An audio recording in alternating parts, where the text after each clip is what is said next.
Deci problema este că ei vorbesc la fel, deci atinge aceeași cunoaștere. Nu există alta. Doar spui același lucru cu alte cuvinte. Și apropo de religie, pentru că cineva chiar ne-a scris că să-ți reamintească că îi face o sesiune de explicații sau decodificări legate de Biblie. Nu, o să fie o carte pe care vreau să o scriu, nivelele 2 și 3 de care nu amintește nimeni pentru că nu le convine, așa, și o să fie o carte despre Vechiul și Noul Testament în care iau așa la pas fiecare afirmație de acolo și arăt lucrurile de sub pe care nu sunt scoase în evidență, adică nu sunt scoase în predici, că ele sunt acolo scrise, așa, și ca să arăt că nu este chiar așa. Adevărurile sunt spuse dintotdeauna, dar nu sunt luate în seamă. Sunt deranjante. Ok, super. Mulțumim. Revin iarăși la întrebarea anterioară. Chiar și atunci când cauți explicații pentru a putea înțelege pe celălalt și a fi tu în acceptare față de cel din fața ta? Adică cel cu matematica, cu logica, cu... Da. Dacă se poate prin explicații înțelege ceva? Nu? Sau cum? Deci chiar și atunci când cauți explicații pentru a-l putea să-l înțelegi pe celălalt din fața ta. Pe cel din fața ta. Da, e chiar recomandabil să cauți să-i dai circumstanțe atenuante. Deci să cauți explicații prin care să-l înțelegi că nu a făcut o greșeală, să înțelegi că totul vine din tine, că nu ăla a greșit, ci ceva din tine a creat situația de viață. Niciodată celălalt nu-i de vină cu nimic, el întotdeauna are dreptate, tu n-ai niciodată dreptate.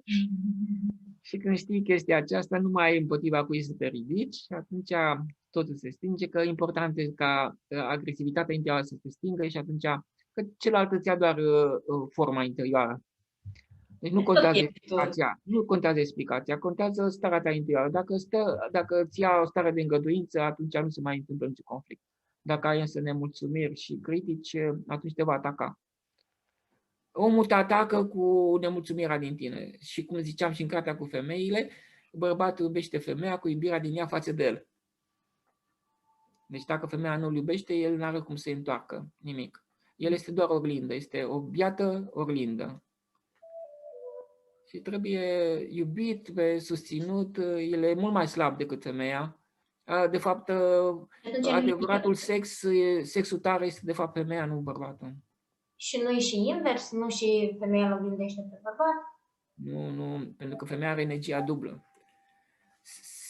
Se ia energia, unde e cea mai mare energie? La femeie. Deci bărbatul doar oglindă, el nu poate să se ridice împotriva. Păi vezi și tu într-o familie cum este, tu să taci, tu nu știi nimic. Ia du-te tu și ia cu mâncare, că stai toată ziua și nu faci nimic. Ești un leneș. Unde e autoritatea? El e bărbat, el zice să rămână. Era o glumă pe net, unul care simula așa că s-a ridicat el împotriva soției, știi? Și filma. Și vine soția pe ușă și zice, auzi tu? Du-te și da să rămână.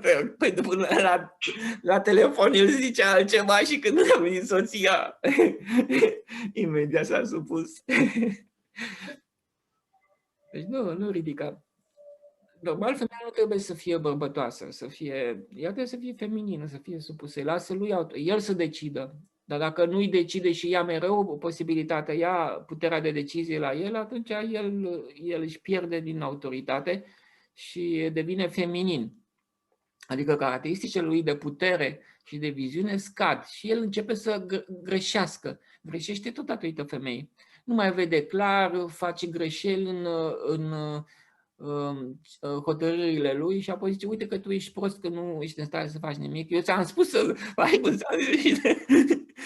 și ai pățit! Păi a pornit de la ea, că l-a criticat și după aceea l-a dereglat și el nu mai poate să vadă nimic. I-a pus băl pe față.